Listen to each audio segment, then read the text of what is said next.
क्या कमी है हमारी ज़िंदगी में? शायद तवक्कुल की कमी है, कुरान पढ़ने की कमी है, इबादत की कमी है, हलाल और हराम की परवाह करने की कमी है, नज़रों की हिफाजत करने की कमी है। हमारी ज़िंदगी में कुछ कमी है जिसकी वजह से हम अल्लाह ताला के इस अल्लाह ताला के नामों की वजह से हम we are not living to our fullest. एक शख्स, उसको 1000 दिनार चाहिए थे। वो एक शख्स के पास गया, अपने जानने वाले के पास, और कहा कि मुझे 1000 दिनार चाहिए। तो उसने कहा कि ठीक है, मैं तुझे दे दूंगा, बस तू जामिन एक ले आ जो उसकी ज़मानत दे, और गवाह ले आ, मैं तुम्हें दे दूंगा, मुझे प्रॉब्लम नहीं है। वो शख्स मिस्कीन था, कोई उसको जानने वाला नहीं था, लेकिन अल्लाह वाला था वो। उसने कहा, देख मेरी बात सुन, मेरा जामिन भी अल्लाह है और मेरा गवाह भी अल्लाह है। मैं अल्लाह को गवाह बना के कह रहा हूँ कि मैं तुम्हें वापस करूँगा। उसको उस बंदे की तकवे पे यकीन आया और उसने कहा कि चलो मैं दे देता हूँ, ये अल्लाह को गवाह बना रहा है, इतना बड़ा झूठा तो नहीं होगा। उसने दे दिया। उसने कहा मैं तुझे अल्लाह के इस नाम पे, तुझ पे मैं ट्रस्ट करता हूँ। ये शख्स पैसे लेके इसने कारोबार करना था, ये चला गया। ये जब कश्ती में बैठा, सवार हुआ, दूसरी तरफ उतरा, अपना काम शाम किया, वापस आया। जो दिन और जो मुकर्रर वक्त आया हुआ था, जब वो कश्ती पे आया वापस, एक समंदर के पार ये शख्स था, तो जो लास्ट कश्ती थी वो निकल गई। ये सर पकड़ के बैठ गया कि मैंने तो आज वादा किया था और अल्लाह को ज़मानतदार बनाया था और गवाह बनाया था। अब अगर मैं आज उस तक माल नहीं पहुंचाता तो वो क्या सोचेगा मेरे बारे में, और उसका तो ट्रस्ट उठ जाएगा। यानी कि मैंने अल्लाह के नाम पे झूठ बोला उसे। तो आखिरी कश्ती चली गई थी। उसके बाद तो कश्ती ने उस दिन जाना नहीं था, तो उसने क्या किया कि या अल्लाह, मैंने तुझे ज़मानतदार बनाया है और तुझे मैंने गवाह बनाया है, तो तेरा काम है इस माल को पहुंचाना।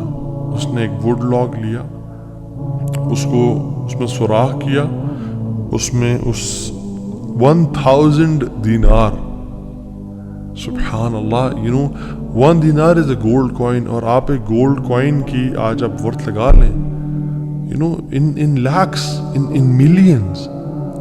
उसने क्या किया, उसको उस वुड लॉग में डाला, पर्ची लिखी और उसमें डाल के ना बिस्मिल्लाह पढ़ के आगे बहा दिया। कैसा कादिर है, कैसा कदीर है। उसने उस हवाओं को रुख फेर दिया और वो बंदा वहाँ इंतज़ार कर रहा था, और उसके बंदे के पास वो वुड लॉग पहुंचा और उसने उसको देखा, उसमें पर्ची थी और पर्ची निकाली, उसको खोल के देखा कि उसके 1000 दिनार थे। वो बड़ा हैरान हुआ कि ये मुझ तक कैसे पहुंचे। खैर, ये जो शख्स था जिसने बेचे थे, ये अगले दिन दोबारा जो सबसे पहली कश्ती मिली उस पर रवाना हुआ और इस बंदे के पास पहुंचा और 1000 दिनार लेके अलग से कि पता नहीं वो पहुंचे नहीं पहुंचे, मैं इसको इसका हक तो दे दूं। इसने कहा कि ये तुम्हारी अमानत, माजरत थोड़ी ताखीर हो गई मुझसे। कहते हैं तो कल तुमने मुझे पैसे नहीं भेजे? कहते मैंने भेजे। फिर उसने कहा, जिस रब पे तुमने तवक्कुल किया है ना, जिस रब को तूने ज़मानतदार बनाया था, उस रब ने तेरा माल मुझ तक पहुंचा दिया, मुझे इस माल की ज़रूरत नहीं है। अल्लाह ताला के नाम जो मुसलमान जानता हो कि मेरा रब में ये क्वालिटीज़ हैं, और ये तो सिर्फ 3 हैं और हज़ारों हैं इसके अलावा, वो कैसे बात तो परेशान हो सकता है? वो कैसे एंजाइटीज़ और परेशानी से गुजर सकता है? उसको पता है कि मेरा रब हर चीज़ पर कादिर है। कुल हुवल कादिरु अला अन यबअस अलैकुम अज़ाबम मिन फौकिकुम, वो कादिर है कि इस बात पे कि तुम पे अजाब ले आए।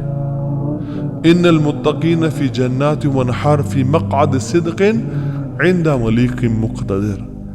इंदा मलीकिन मुक़तदिर, वो मुक़तदिर भी है, वो हर चीज़ पर कादिर है। तबारकल्लज़ी बियदिहिल मुल्क व हुवा अला कुल्लि शैइन क़दीर, व हुवा अला कुल्लि शैइन क़दीर। वो कादिर भी है, कदीर भी है, मुक़तदिर भी है। तो परेशानी किस बात की है? जब हमारा रब है और वो हर चीज़ को कंट्रोल कर सकता है, और हम अगर अल्लाह वाले बन जाएं तो फिर आप यकीन जाने कोई मसला नहीं रहेगा। हर परेशानी को वो आसानी में ऐसे बदल सकता है। उसने सिर्फ कुन कहना, वो बदल जाए।